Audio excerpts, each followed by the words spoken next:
नमस्कार मित्रांनो, कमळी मालिकेत पुढील भागांमध्ये आपल्याला असं काही बघायला मिळतं जे अन्नपूर्णाची नात बनून आलेली कमळी आणि अन्नपूर्णासाठी आलेली आहे, पण तिलाच कसं भयंकर त्रासाचा सामना करावा लागतो ते आपल्याला ह्या भागामध्ये बघायला मिळणार आहे. ज्या अन्नपूर्णासाठी आलेली कमळी त्यांची नात बनून तर आलेली आहे, पण राजांची आणि कमळीची ही चूक खूपच महाग पडणार आहे. घरात प्रचंड गोंधळ आहे आणि अन्नपूर्णा बेडवरती बेशुद्ध आणि डोक्यावरती पट्टी आहे. डॉक्टर नाडी तपासतात आणि नोकर-चाकर सगळे घाबरलेले आहेत. वातावरणात फक्त घड्याळाचा टिकटिक आवाज आणि लोकांची कुजबूज सुरू आहे आणि कमळी आणि राजन तिथेच उभे असताना घाबरलेले आहेत आणि कमळीला ह्या ट्विस्टचा कसा भयंकर त्रास होणार आहे ते आपल्याला ह्या भागामध्ये बघायला मिळणार आहे. पण त्याआधी जर तुम्ही आमच्या चॅनलला सबस्क्राईब केलं नसेल तर सबस्क्राईब करा आणि व्हिडिओ आवडल्यास लाईक द्यायला विसरू नका. आपण बघतो की डॉक्टर गंभीर आवाजात म्हणत असतात की अन्नपूर्णांना डोक्याला जोरात मार लागलेला आहे आणि मेंदूवरती परिणाम तर झालेला आहे आणि काही वेळासाठी त्यांच्या आठवणींमध्ये पण गोंधळ होऊ शकतो आणि रुग्ण काहीही बोलू शकतात. राजनच्या डोक्यामध्ये भीती आहे आणि तो म्हणतो की काहीही व्हायला नको आईला आणि काहीही नाही. कमळी दारातच उभी असते आणि तिचे हात थरथरत असतात. डोळ्यामध्ये पाणी आहे आणि अनिका, कामिनी, रागिनी हे एका कोपऱ्यामध्ये उभे असतात. त्यांच्या चेहऱ्यावरती दडलेला आनंद आपल्याला स्पष्ट दिसत आहे. कामिनी हळूच पण उपरोधिक भूमिका घेते आणि म्हणते की डोक्याला मार लागला की माणूस सगळं विसरतो म्हणे. बघूयात अन्नपूर्णा वहिनी काय विसरतायत ते. अनिका दात आवळून पण हसतच मनामध्ये विचार करत असते की तिला फक्त एकच गोष्ट लक्षात राहिली पाहिजे आणि ती म्हणजे मीच तिची नात आहे, बस. त्यानंतर दुसरं काहीच नाही. अचानक अन्नपूर्णाच्या बोटं हालतात आणि तिथेच त्यांचे डोळेही हलतात. डॉक्टर लगेच तिथे पुढे येतात आणि डॉक्टर म्हणतात, madam madam can you hear me? मला तुम्ही ऐकू शकता का? तेव्हा अन्नपूर्णा डोळे उघडतात आणि काही क्षण ते छताकडे पाहत राहतात आणि त्यांचा श्वास जोरातच चालू असतो. नंतर त्यांची नजर इकडे तिकडे फिरते आणि ती राजनला पाहत असते. अन्नपूर्णा दमलेल्या आवाजात म्हणत असतात, र र राजन. तेव्हा राजन पण जवळ जातो आणि म्हणतो, हो आई मीच आहे, बोल ना, मीच आहे. कमळीचा श्वास तिथेच थांबतो. तिच्या चेहऱ्यावरती आशा चमकते आणि ती हळूहळू पुढे सरकते. कमळी हात जोडून उभी असते आणि म्हणते, आजी मी कमळी, मला ओळखलं का?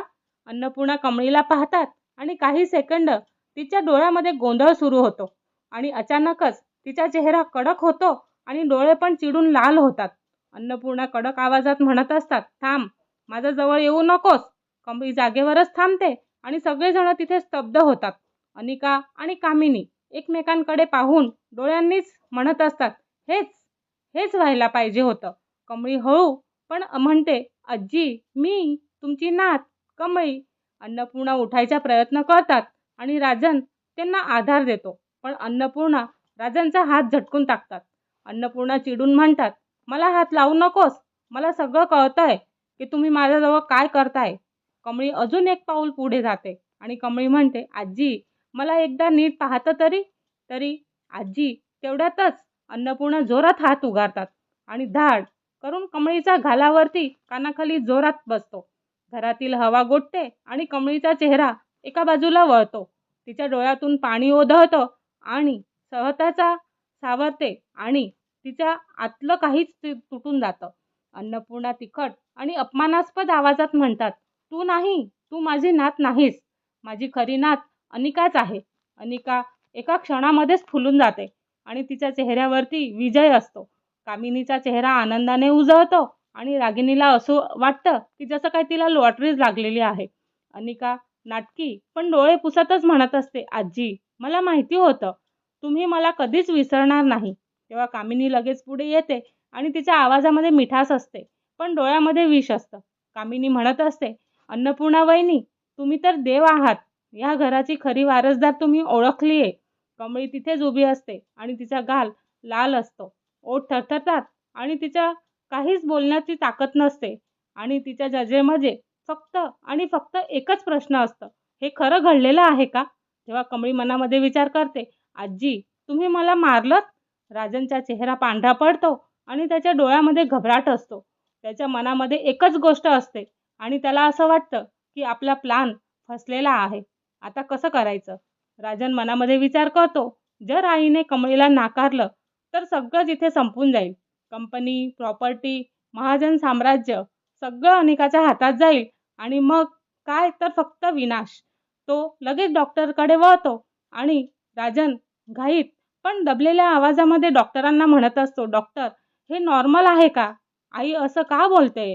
तिला काही आठवत नाहीये का?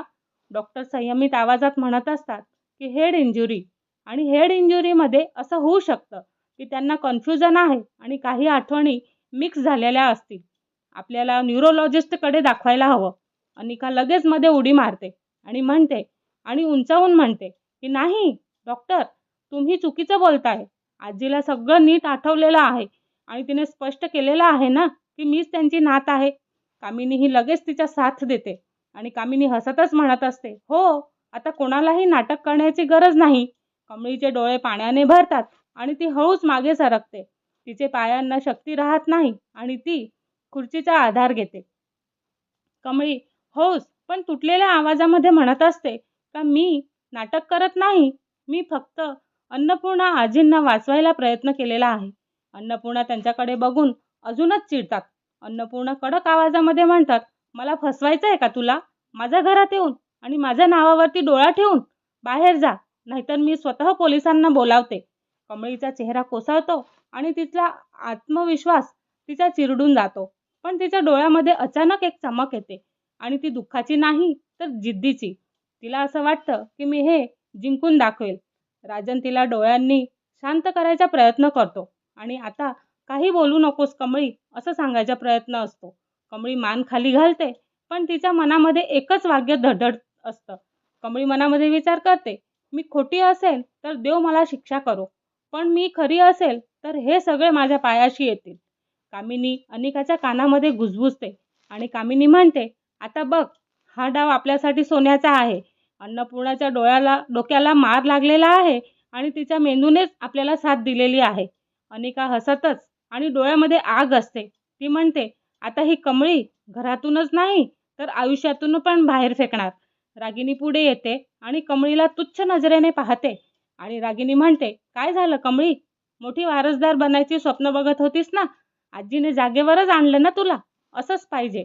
तेव्हा कमळी तिच्याकडे पाहते आणि तिच्या शांत आवाजात ती म्हणत असते की कमळी म्हणते, रागिनी, रागिनी काकू, तुमच्या जिभेला लगाम लावा, कारण वेळ बदलायला फार वेळ लागत नाही. रागिनी क्षणभर गप्प राहते. राजन पुन्हा डॉक्टरकडे जातो आणि राजन निर्णयात्मक भूमिका घेतो आणि मी आईला लगेच न्यूरोलॉजिस्टकडे नेतो असं तो बोलतो. आणि आत्ताच लगेच. तेव्हा कामिनीला धडधड सुरू होते. कामिनी म्हणते, नाही, एवढ्या रात्री नाही, तिला आराम द्या. राजन थंड पण कठोर आवाजामध्ये म्हणत असतो, आईचा आराम महत्त्वाचा आहे आणि सत्य तेवढंच महत्त्वाचं आहे. हे ऐकून कामिनी आणि अनिकाच्या चेहऱ्यावरती हलकी घबराट सुरू होते. अन्नपूर्णा मात्र अनिकाचाच हात पकडलेला आहे आणि अन्नपूर्णा नरम पण गोंधळलेल्या आणि प्रेमाने म्हणत असतात, अनिका, माझी नात, माझं बाळ आणि तूच माझी खरी वारस आहे असं म्हणत असतात. अनिका तिला मिठी मारते पण तिच्या डोळ्यामध्ये माया नाही, फक्त लालसा दिसते. अनिका मनामध्ये विचार करते, आजी, तुझी ही कमजोरी माझे सगळं साम्राज्य बनणार आहे. कमळी दाराकडे वळते आणि बाहेर पडताना ती एकदा मागे पाहते आणि तीही राजनकडे बघते. राजनच्या डोळ्यामध्ये अपराध भावना आणि तणाव पण आहे. कमळीला सगळंच कळलेलं आहे पण ती काहीच बोलू शकत नाही. कमळी मनामध्ये विचार करते, हा प्लॅन राजन सरांचा होता, पण आता हा युद्ध माझं राहणार आहे. कमळी बाहेर जाते आणि तिच्या मागे दार बंद होतं आणि घरामध्ये एकच आवाज, कामिनीचा, आणि तो कुजबुजलेला आवाज असतो. कामिनी हळू पण जहरी टीका करते आणि म्हणते, आता बघच कमळीचा खेळ कसा संपवते. कॅमेरा राजनच्या चेहऱ्यावरती जातो आणि राजन ताठ मानेने उभे आहे पण त्याच्या डोळ्यामध्ये वादळ आहे. राजनच्या मनामध्ये असे विचार आहेत की नाही, हा खेळ आता सुरू झालेला आहे, संपलेला नाही. अन्नपूर्णाच्या बाजूला घड्याळ टिक टिक टिक टिक जणू वेळेची धमकी देतंय आणि डॉक्टर शेवटचा धक्का देतात. ते म्हणतात, मिस्टर राजन, जर मेमरी कन्फ्यूज वाढती झाली तर पेशंट चुकीचं सत्य कायमचं खरं समजू शकतं. तेव्हा राजनला अजून जास्त धडधड होते आणि पुढचा भाग आपल्याला बघायचा आहे आणि तो बघण्यासाठी आमच्या चॅनलला लाईक, शेअर आणि सबस्क्राईब करायला विसरू नका. धन्यवाद.